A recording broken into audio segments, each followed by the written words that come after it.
बरेली में समाजवादी पार्टी के महानगर इकाई द्वारा कैंट विधानसभा क्षेत्र के बूथ लेवल एजेंटों के लिए आईएमए हाल में एक विशेष प्रशिक्षण शिविर का आयोजन किया गया। कार्यक्रम की अध्यक्षता महानगर अध्यक्ष शमीम खान सुल्तानी ने की, जबकि मुख्य अतिथि के रूप में पार्टी के राष्ट्रीय सचिव व बरेली पीलीभीत प्रभारी पूर्व राज्यसभा सांसद वीरपाल सिंह यादव मौजूद रहे। और ये बात बिल्कुल सही है कि अभी किसको टिकट मिले ना मिले, अभी हमारा एक ही मकसद होना चाहिए कि हमें राष्ट्रीय अध्यक्ष अपने अखिलेश यादव जी को मुख्यमंत्री बनाना है और हमारा निशान सिर्फ साइकिल होना चाहिए। इसी पे काम करना है हम लोगों को। सिर्फ अपनी पार्टी की जो अच्छी नीति है उनको बताना है, लोगों को उसको जुड़ के रहना है। और मैं तो बिल्कुल बीच में कैंप में मैं मौजूद हूँ, और जब भी किसी को कैसी भी जरूरत पड़े तो डॉक्टर निशेक हमेशा हाजिर है। आप आ सकते हैं किसी भी टाइम, 24 घंटे मेरा फोन उठेगा। शुक्रिया, धन्यवाद। तो फिर आपको एकजुट होकर भारतीय जनता पार्टी को हराना पड़ेगा।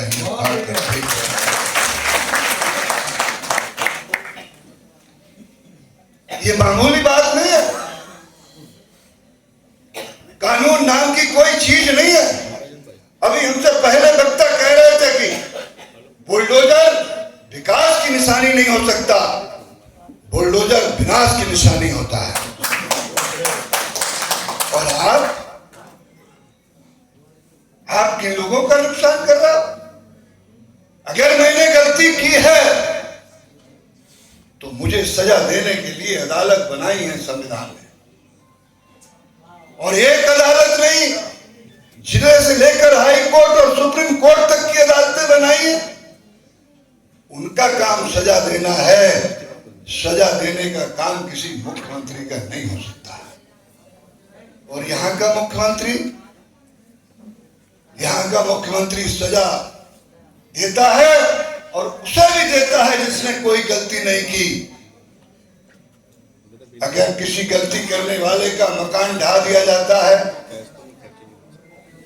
तो केवल मकान एक आदमी का नहीं होता है, वो मकान सबका होता है। उसके बीवी का भी होता है, उसकी माँ का भी होता है, और उसके बच्चों का भी होता है। तो अगर एक ने कानून के खिलाफ कोई काम किया है, उसकी सजा आप सबको नहीं दे सकते। हटाना पड़ेगा। कैसा तमाशा बनाया उत्तर प्रदेश के मुख्यमंत्री ने।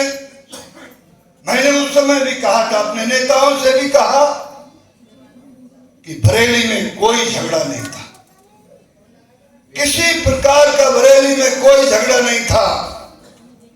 ये झगड़ा केवल उत्तर प्रदेश की सरकार और बरेली के प्रशासन ने बनाया था, और ये बनाया हुआ था।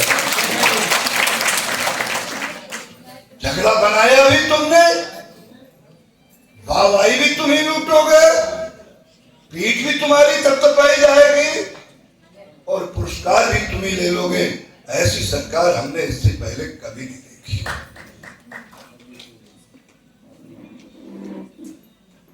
लोगों को डराया जा रहा है।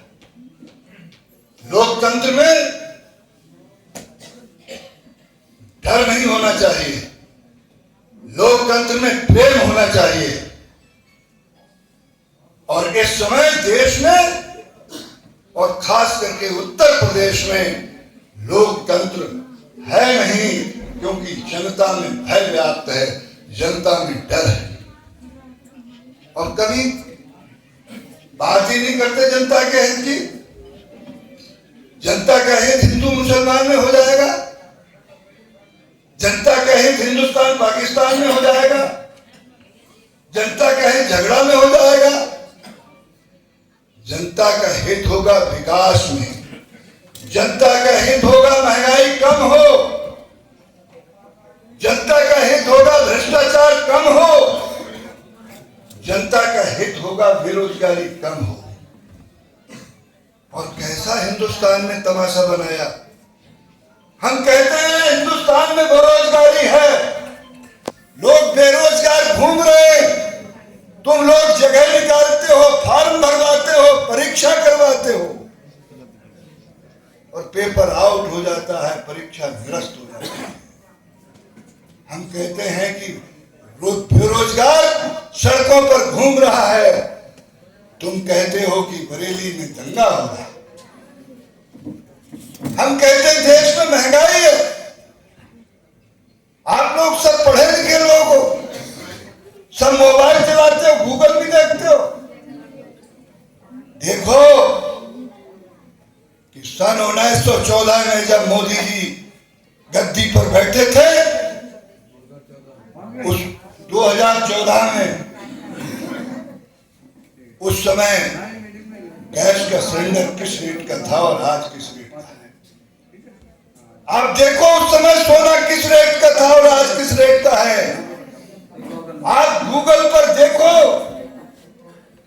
कि उस समय देश पर कितना कर्जा था और आज देश पर कितना कर्जा है। महंगाई आसमान को छू रही है, हमारे ऊपर कर्जा बढ़ता चला जा रहा है, हम दिवालिया होने की तरफ जा रहे हैं और तुम कह रहे हो कि हम बेशुरू होने जा रहे हैं।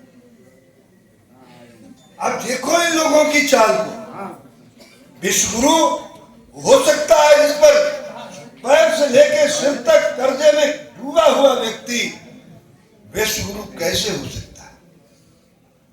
देश की जीडीपी का 84% कर्ज हिंदुस्तान पर हो गया।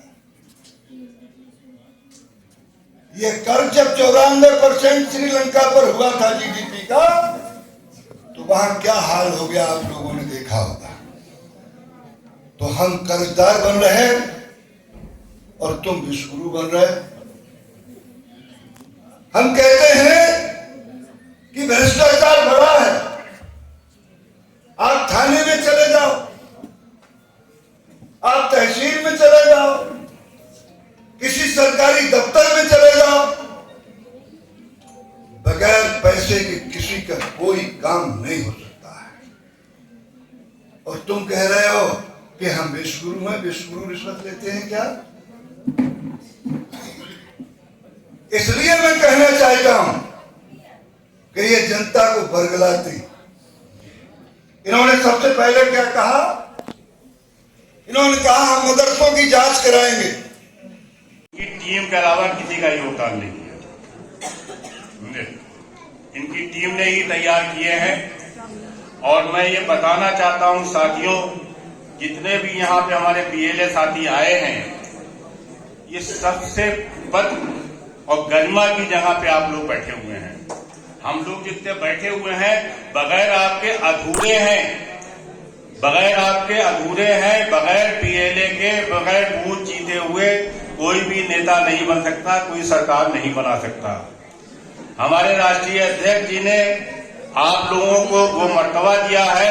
मीटिंग में उन्होंने कहा है, क्योंकि आप ये न समझें कि आपका सत्यापन हो रहा है।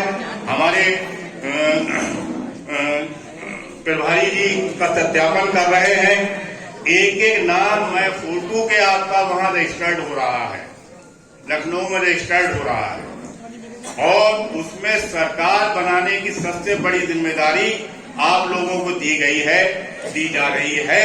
और सरकार बनने के बाद वो जो बूथ का बीएलए काम करेगा तो उसको नजरअंदाज नहीं किया जाएगा। बूथ लेवल पर अगर कोई काम होगा तो बगैर बीएलए के अनुमति के, बगैर उससे राय लिए हुए नहीं किया जाएगा, जो भी नेता बनेगा।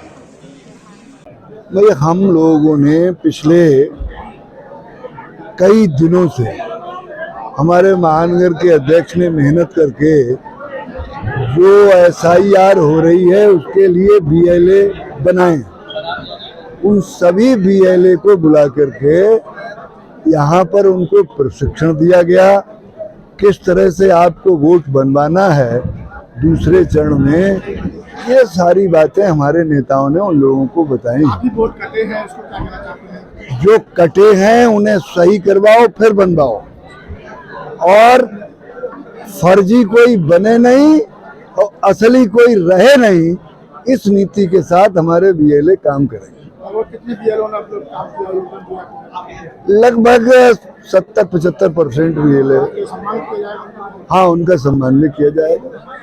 लगातार घटनाएं बढ़ रही है, कानून व्यवस्था लेकर सरकार। अब ये तो उनसे पूछो ना जो वहाँ बैठे पीठ ठोक रहे हैं और इनाम दे रहे हैं पुलिस वालों को कि हमारी पुलिस बहुत अच्छी, और थाने में कोई पहुंच जाए तो बगैर कपड़ा उतारे आने नहीं देती, और वो पीट ठोक रहे हैं। कार्रवाई चल रही है सर, इसमें क्या कहना चाहते हैं?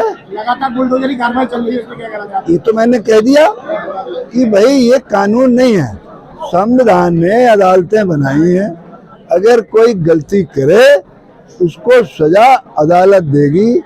पुलिस का, प्रशासन का काम ये है कि उसके खिलाफ FIR लिखो और अदालत में पेश कर दो। हैं? एक ही विशेष समुदाय को चल रहा है, इससे क्या कहना चाहते हैं? यही गलत है।